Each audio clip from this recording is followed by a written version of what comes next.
Hi guys, it's me, Trudy Lee. How's everyone doing? I know I haven't been on lately. I have had my hands full here, guys. Just want to let you know everything's okay. My husband had surgery on his rotator cuff, and uh, he also had his bicep tendon was also torn and frayed too. So he was having a lot of pain, and it's been repaired, thank goodness, but now he's on the recovery end, and I think it's going to be a very painful, long recovery. He had a nerve block, so he wasn't feeling anything for the first 24 hours. He was good until that wore off. And I had been giving him his pain medication, anticipating it's going to wear off, and he's going to all of a sudden be in pain. So last night, he woke up in pain. I'm icing him, and he's been laying in the bed here with a lot of pillows, almost sitting straight up. That's how he slept. And of course, he has to keep his sling on, and he'll have that on for a long time, I guess. Have my kitty cat here beside me. Here, Addie cat. You want to say hi? Here's my Addie cat. Yeah, she's right here with me. She's always with me all the time. She's like, "Why are you bothering me?" Anyway, so I've been really watching TV a lot because I've had a lot of time on my hands, just kind of taking care of my husband and staying close by him. So I've been watching a lot of the news and all the reports that are going on, and it's kind of scary right now. Everybody's saying that our democracy is at stake, and we may lose the next election, the next cycle of elections that are coming up in 2022.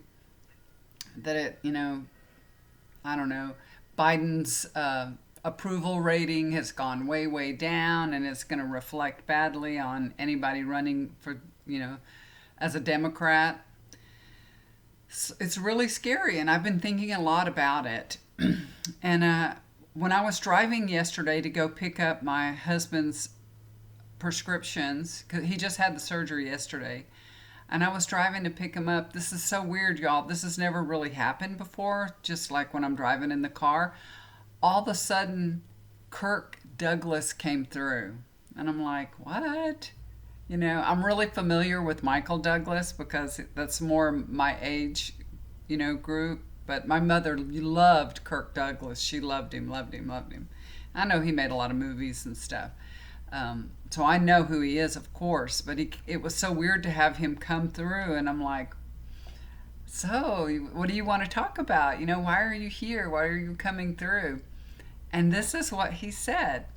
I asked him, I'm starting to talk to him and asking him questions, and I'm asking him, like, what was your life lesson in this life? What was it, And he told me the lesson that he learned in this lifetime was to be humble. That was his life lessons. And that's why he came through, because he said the people in the US, particularly, this that what we're going through with politics, he said the people are learning to be humble because they're not right now. Many people are very ego driven. They feel superior. There, a lot of aggressiveness going on, bragging. They're all about themselves and what they can, what they can get and what they can achieve, and they will be humbled.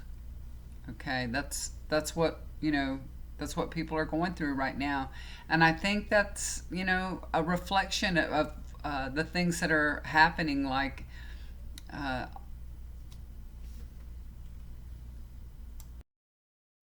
with the insurrection. All the people that they've been humbled. They really have. They thought they could just go storm the Capitol and nothing would happen to them. Well, they're being held accountable, and I think that's what part of this is about. So that's what he came through and talked to me about. It was very interesting. And we're just watching all this play out in our politics. You know, we're being humbled. Another thing that I have my eye on, and I'm sure you guys do also, is the Virginia uh, race, the governor race in Virginia, because Trump has endorsed his man. I think Glenn Youngkin is his name. So I think it's the first time he's run for anything, but Trump is there trying to help him out, having rallies for him and everything, and giving this Terry McAuliffe a run for his money, I guess. He's a Democrat. He was a governor between 2014 to 2018. In Virginia, you can't serve 2 consecutive terms as governor. It's kind of weird, but so he's running again now, and he's got a lot of power behind him. He has help from Jill Biden's going there to help him. Obama is going to be helping out. I think this is on Friday.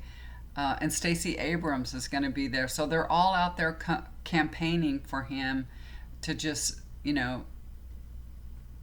put him over the finish line, so to speak. But they are saying the race is really tight right now. So I'm just asking Spirit what's going on. And what I'm getting is that is going to help him. Jill Biden, Obama, Stacey Abrams, they are going to really help him out a lot. And that is what he needs. He needs others to work together to help him over the finish line. But what I'm getting is we may see some ebbs and flows. So it may not be like the votes are all counted and here we have a winner. I think it's going to be really, really close. It's going to be, kind of a little scary. There may be, some ballots that are questioned. That's what I'm getting. There's going to be a lot of, it's not going to be simple. It's not going to be an easy race. It's not going to be just like, oh, he won, good, yay. I feel like there's going to be some questioning going on about it. It's going to be difficult. It's not going to be simple, but I think it will turn out with Terry McAuliffe winning Virginia, being the governor of Virginia. But it's going to be some turmoil getting there. We're going to get some ups and downs and turmoil. And, I don't know, they may even say, we may even hear Fox say Glenn Youngkin won. And then they have to go back and say, oh, no, he didn't, So I feel like it's going to be like that. It's going to be very dramatic and a lot of turmoil going on with it. But I do think it's going to turn out in favor of Terry McAuliffe. So we'll see about that. But that's what I'm getting from Spirit. It's not going to be simple or easy, but it'll turn out in the Democrats' favor. So Virginians, get out there and vote. Go vote. Really seriously, go vote. You do not want this man, Glenn Youngkin, running Virginia. You don't. Go look at what he stands for. You don't want it. He's going to take away your right for an abortion, He's anti-mask, anti-vaccination.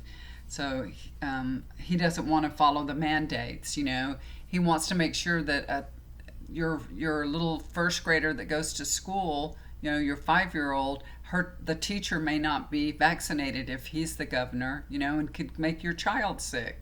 It's stupid. It's just stupid. So you don't want a man like that running Virginia, okay? So you guys need to get out the vote. Get it out, okay? Get it out. I know y'all will do the right thing. Okay. So I was trying to do a reading for you guys. I got a lot of information from Spirit, and this was last week. I had a traumatic last week, lots of things going on, and in the middle of me getting this download, and I was recording it, somebody rang my doorbell and came over, and I was interrupted. There's a lot of interruptions in my life right now, so it's kind of hard for me to get my work done. But this is basically the download that I got at that time. And I was asking Spirit about, is our democracy in jeopardy? I want to know, is it in jeopardy? I mean, everybody, we feel like it is, and it's scary, it's really scary. And this is what I got exactly, okay? That there are sinister energies at work, and they're like hiding in the shadows. there's a shadow cast over the Democrats. There's a division within Democrats. There is, and it's putting a damper on Biden's agenda.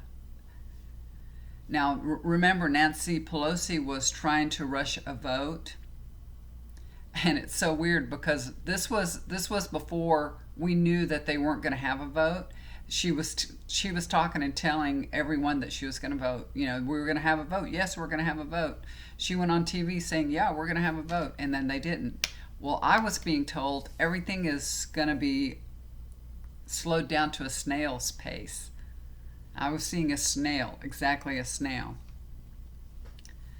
So what Spirit is showing me that Democrats have been on the defense so long with Republicans, through Trump.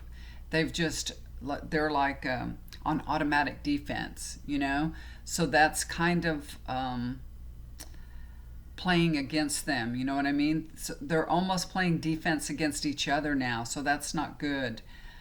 They don't trust anyone. They don't even trust each other anymore because of all this turmoil that they've gone through over this last 4 years with Trump. They're so tired of nothing being voted on, not getting anything done. So when they find themselves in a winning position, which they are, they don't know how to compromise with each other because they just want to get what they want through, and they don't want to give up their positions.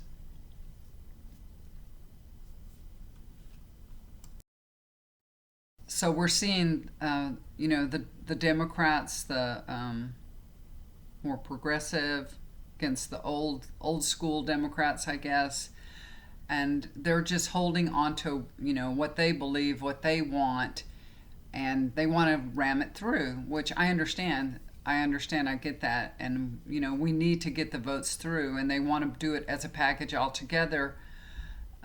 But is this going to work in their favor? Is the strategy going to work? And I'm getting that yes, this strategy will work, but it takes time.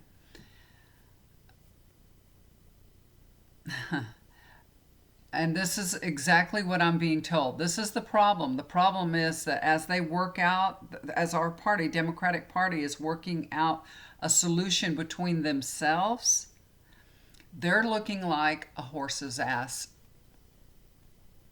in the media. That's the problem. The media coverage is saying, oh, the Democrats, can't get their crap together. They can't even, have a vote. They can't even vote on something, even when they have the majority. They can't even, get it together. So it's making them look bad. But it's just that they're wanting what's best for the country, really, not for themselves, but for the country. They really want to implement Biden's Build Back Better plan for the country.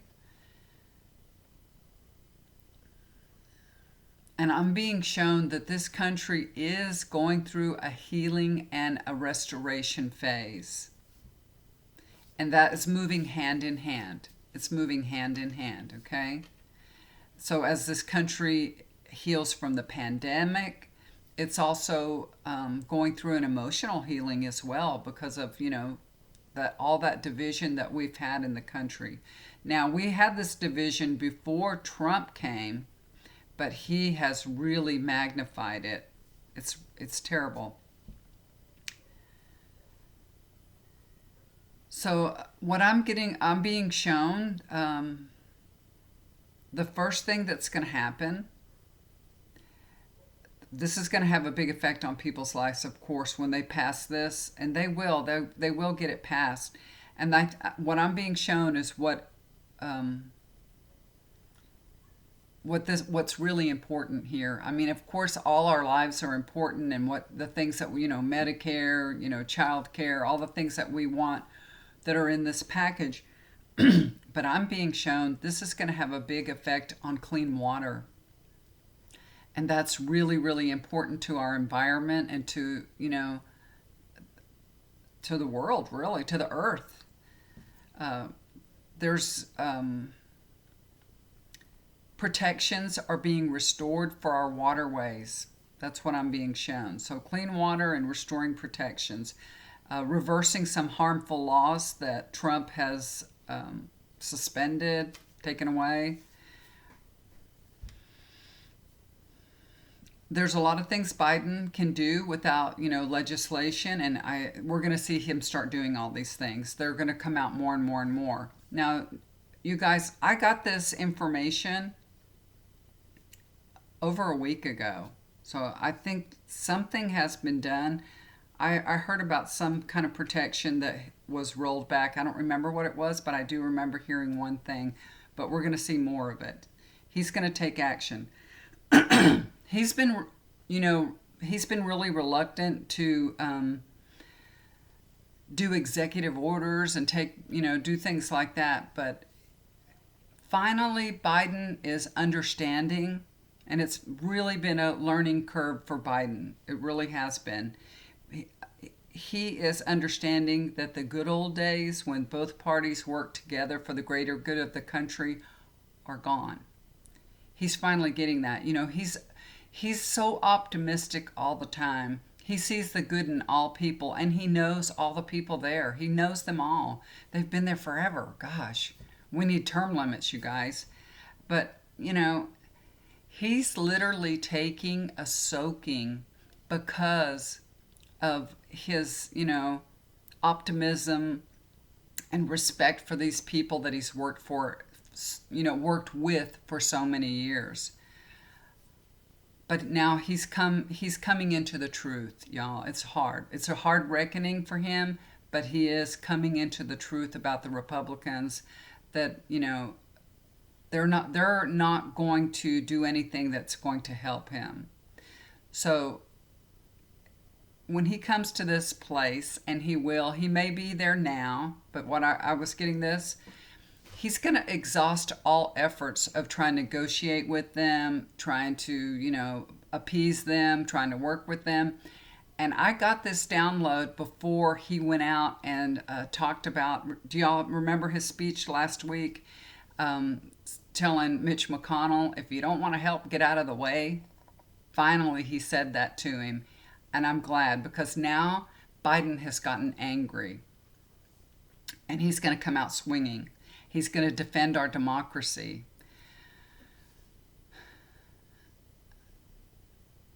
Those talks that he's having privately with some of the Democrats, he's going to be saying to them, I'm sorry I was so naive about the Republicans. I'm sorry that I thought they could work with us. He's going to be talking to them like that privately, and I see him walking up to, other senators and the House members, and he takes them by the shoulders. Now, this could be figuratively, but I see him looking at them and saying, I get it. I get it. I get it. They're not going to help us. They're not going to work with us. He's just like, forgive me for being so naive about, about the good in people. It's so sad. It's so sad that that's where he's at right now. He just got a rude awakening. So, but that's good. It's good for our country. It's good for us now that he really realizes that, and he can move forward, and quit worrying about, are they going to help us, or are they going to do something? I know a lot of them don't want to get rid of the filibuster. Excuse me. What is it, kitty? She got startled. Did I scare you? I'm sorry. Okay, I feel I'm getting that there are a lot of them that want to get rid of it. There's a lot of them. Now, I know that Joe Manchin, he said he doesn't want to get rid of the filibuster. There's a lot of them that want to get rid of it. They really want to be able to, just have a straight vote. And I think ultimately they will. They will end up getting rid of the filibuster to, be able to get any legislation through. So I think it's going to be really hard for them to do that, but you know, it's like the Republicans are stealing everything away, you know. They do things in such a sneaky, deceitful way, and they're just, the filibuster is just another way for them to, steal things from the Democrats, you know. It's really crummy. Hopefully, that we'll have, during the next cycle of election, we'll have more people and we won't have to be, just counting on Joe Manchin. I'm just so sick of that man. I really am so sick of him. Now, I understand that he represents a very Republican, constituency, but you're a Democrat, man. Freaking don't be a thorn in our side. You're a Democrat. If you want to be a damn Republican, go join the Republicans, but don't act like you're a Democrat and then you're a thorn in our side. That's one thing the Republicans have down is cohesiveness. They are very cohesive, and even if it's a bad idea, they're all together on it. They don't care. They're very cohesive. Mitch McConnell has his caucus under control. And that's what we need more of. We need Democrats to stick together. We really do. But I feel like this is going to happen, you guys. That's what I'm getting. I'm feeling that the filibuster will at some point be extinguished. And I can't wait till that happens. It can't be soon enough. Okay, guys, I have lots of work to do today, so I got to get busy. I've had to take care of my husband, so I got to do some readings for people. And thank you so much, you guys, for tuning in. I really appreciate it. Love all your comments. I try to read them all, even if I don't answer them. I love you guys so much. If you need anything, please contact me. My email is below. I'm doing readings, sending healing, doing a lot of chakra balancing. So whatever you need, please let me know. I'm doing love readings for people. It's wonderful. It's really wonderful. I really enjoy it, and I really love doing all the readings for you guys. And I do send them in a private video. I record them and do it like that because I have so many things going on in my life all the time, and it's hard for me to just sit down and say, okay, at 1 o'clock we're going to talk. So what I do is I just record the reading and then I send it to you. You send me your questions and, whatever you need, your questions, your whatever's going on that you need a little help with, a direction with. And that's what you're getting here. A reading isn't going to tell you what to do. It's going to give you guidance and help you make the best decision for yourself. That's what this is all about. Not to tell you what to do or how to do it, but just to give you guidance and let you know if you're, you're on the right path, or maybe you should rethink what you're doing. It'll just give you some guidance like that. So I really love doing this. It really helps people. So if you need some help, let me know. Send me an email, okay? Love you guys. Do something kind for somebody. It'll always come back to you. So we'll see you again soon. Bye for now. Y'all take care.